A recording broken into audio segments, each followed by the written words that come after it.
Let's turn to Jennifer Turner from the China Environment Forum at the Wilson Center to kind of get her take on things. Jennifer, talk to us about this gathering. Frame it for us. What kind of outcomes can we expect? What's the importance of this gathering? Well, I think that, it's vital that there is conversations about water right now. When you look at the past 2 summers in China, in and outside China, it's shown us that the world, that we're going to start feeling climate change through water, right? The heat wave from hell last year that dried up a lot of the Yangtze River. US, we're also having water shortages. So it's very important that we're having these conversations about some of the hard questions of water security is going to take more than just technical solutions. It's going to take a hell of a lot of water conservation. There's going to be some suffering, but what else would you like to know? Well, I think 2 words that kind of jumped out in that report: water governance. It really, it's like you said, it's a global issue. We see drought here, but we see flooding there. Water's in the news all the time, but it seems like it's a universal global problem. And when we talk about governance, that always seems to be so difficult. Well, I think that let's think about how, we'll give China the example since the show is about China, that China for decades, they've really focused on water supply management, right? Moving water from the Yangtze River to the north and the South-North Water Transfer Project.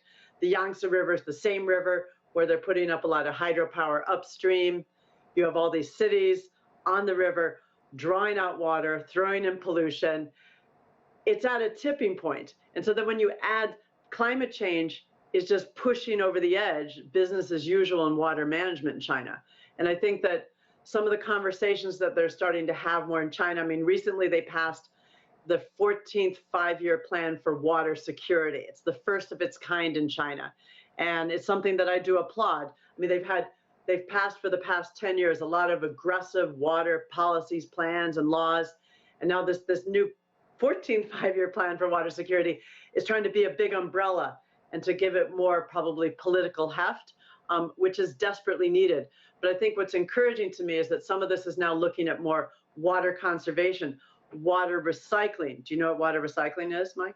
Well, why don't you inform me?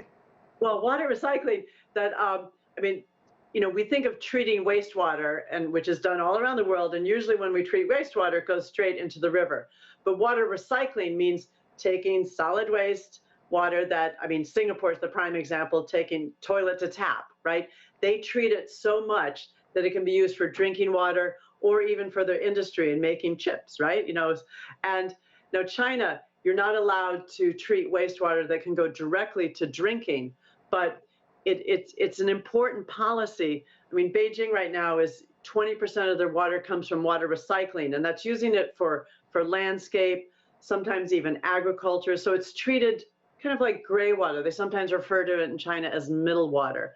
And this could make a huge difference in cities like China.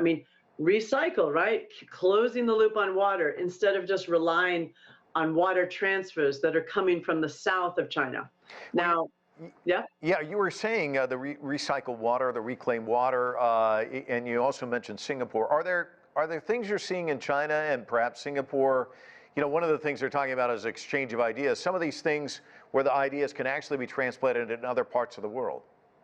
Oh yeah, this is the challenge of water is universal, and some of the strategies. These demand side management strategies in terms of conserving water. Let's get back to governance.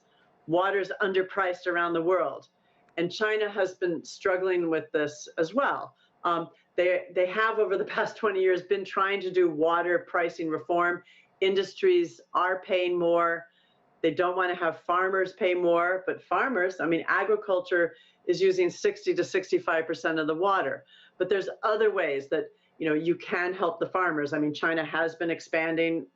Years ago started, I think, with the World Bank with drip irrigation, managing the water better in agricultural lands. Also maybe helping farmers, switching more to more drought-resistant crops. But it's tough because, as you know, Mike, China, they really want to be as secure, have as high a food security as they can, but that's coming at somewhat of a cost on their water.